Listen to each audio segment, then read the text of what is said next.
I don't know if you caught this yet, but I'm pretty sure the chat hasn't because it's pretty fresh. But what do we got here? If you hold on before we get to this, if you haven't already, please hit that like button, share this out, let people know that we are live. We do appreciate that. Helps boost us in the algorithm that we're constantly fighting against.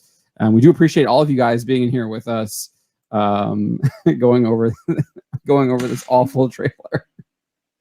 All right. Oh yeah, I covered this last week. Oh my gosh, this is so stupid. So, guys, it's time for a live action reimagining of Moana. It's only 6 years old, but we should totally just reimagine it now. From beautiful. I mean, the reason. So I wanted to stop. But so I don't know if any of you guys know who Jonathan Pajot is. I've cited him a couple times on some of the articles that we've done. He is a Orthodox Christian who is a how would I describe him? He's an iconographer. So he makes Christian icons. And he has a YouTube channel, very successful YouTube channel called, what is his channel called? Hold on, let me look at it real quick. It's called The Symbolic World. His YouTube channel is actually Jonathan Pajot, but when he introduces himself, he calls it The Symbolic World. And he goes over a lot of symbolism and the meanings of a lot of symbols, and he actually has a really good in-depth video going through the symbolism of Moana and pointing out how it is kind of like the peak movie where it inverts the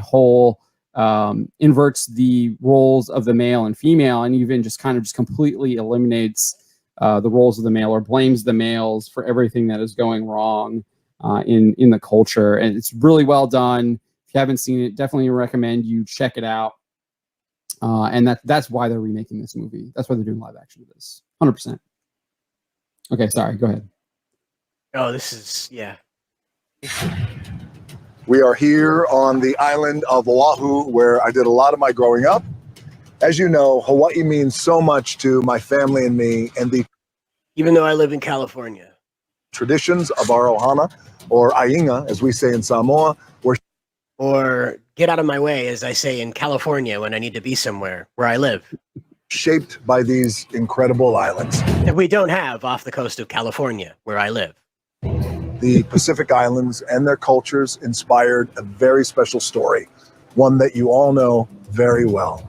And because it's only 6 years old. And that story is, drum roll please, The Ghostbusters After... Wait, no, what?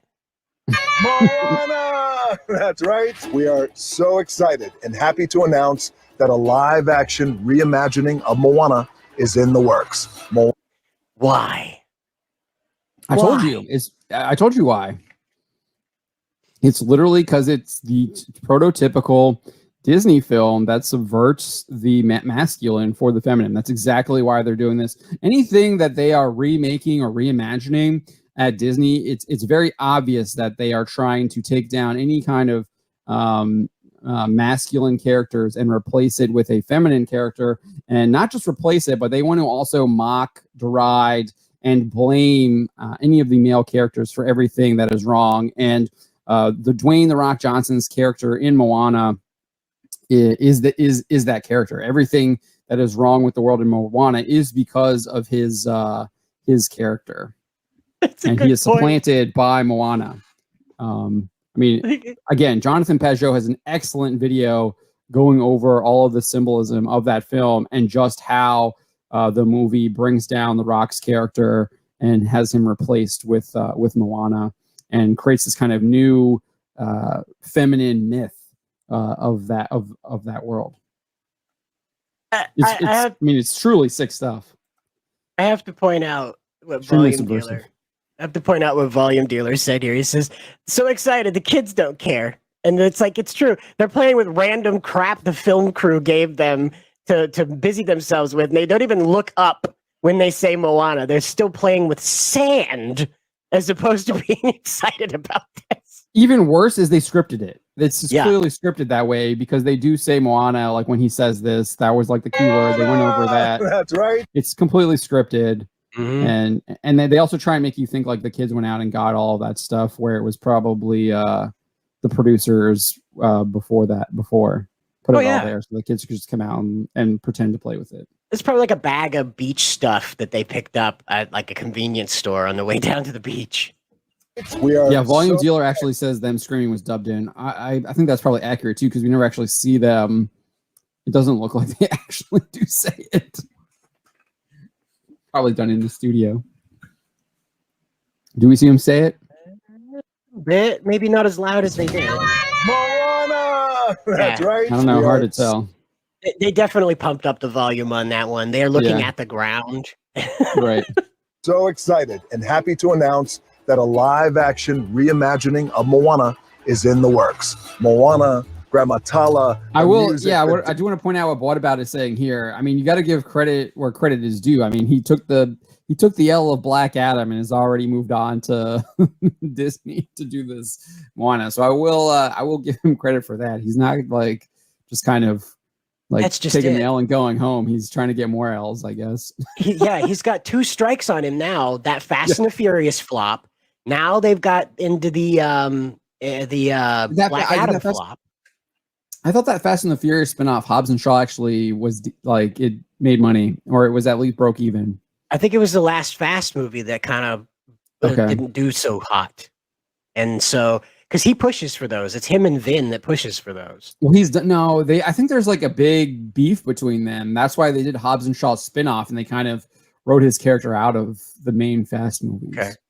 So anyway, his ego can't take that, and that's why he's over here at Moana, trying to resurrect some rock star fame. This is also desperate. Like, so not only is this the perfect movie for Disney to continue its denigration of male characters, but it's also desperation on their part because they're running out of other films to remake. They got to do Moana already, because I do think I think if you look at the Nielsen numbers from last year, let me see if I can find them here.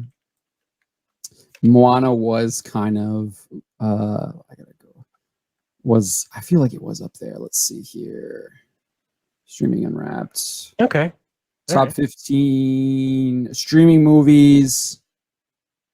I'm wrong. Moana. Well, yeah, Moana is number 4. Top 15 streaming movies. Moana is number 4 with 7 years of remake. 8.6 billion. 8.6 billion minutes viewed for Moana. Behind Encanto, which had 27.4 billion, which I think that one would have gone straight to Disney Plus. Turning Red definitely went straight to Disney Plus, 11.4. And then Sing 2, which I think is I think that went to theaters and then was on Netflix. I think maybe, or was that a Netflix exclusive? I don't know. That one had 11.3. So those are the movies that are ahead of Moana in the top 15 streaming movies. Moana, 8.6 billion minutes viewed on Disney Plus. So, I mean, there is something to the fact of why they're remaking it. It is probably one of their more successful Disney Plus shows. Well, they didn't. Yeah, they made. Yeah, Zero's right. They made Cruella. Nothing's off the table. Dance, Tafiti, Pua the Pig, The Village. They have, but it's just like Star Wars. Force Awakens made what, 2 billion, and then Rise of Skywalker barely made $1 billion. And I think the biggest live action was Beauty and the Beast, and they've all gone downhill since.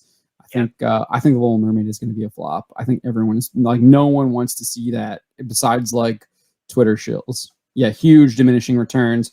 And again, we just had Ike Perlmutter come swinging at Marvel. Yeah, they might have had huge box office, but again, you have to look at what the costs were. Was there actual return on investment? Sorry, not return on interest, return on investment for these actual films.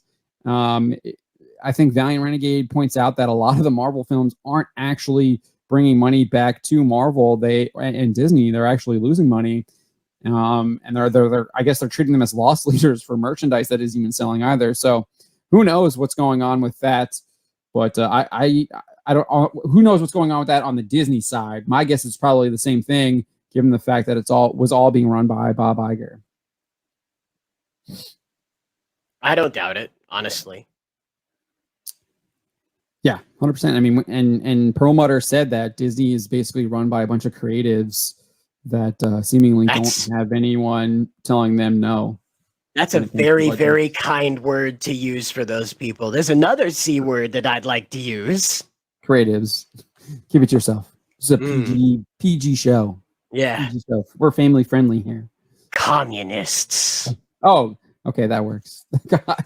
Yeah, I thought no. I thought you were going to use another one. No, some of them are That's from guys, and I'm my not mind. Australian, so that's just, I'm not Australian. Beauty and the Beast was the first one. I don't know if that. I think it was 2020. I think it was 2018, maybe. I have to go back and look. I don't recall. I have not seen Beauty and the Beast. I did see.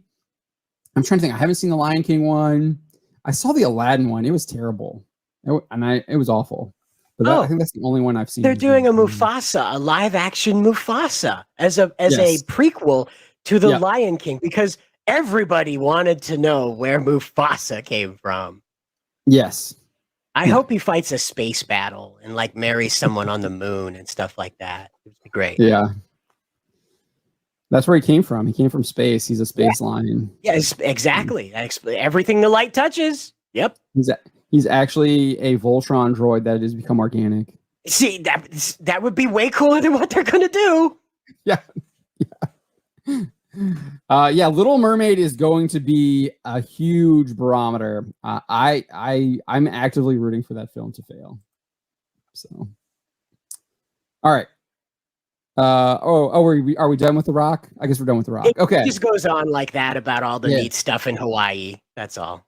He does get a pretty big fish hook, which I will say it is kind of cool. The prop is cool. Again, this is what like they do still have good people over there at Disney. People that do make the props, that do the artwork and stuff like that. There is some like really cool creative stuff happening. It's just the people that they've got actually trying to do the storytelling at the helm are absolutely abysmal. And not only are they abysmal, they're agenda driven, which is even worse. So you got like it's like a combo, and I think the two feed off each other as well.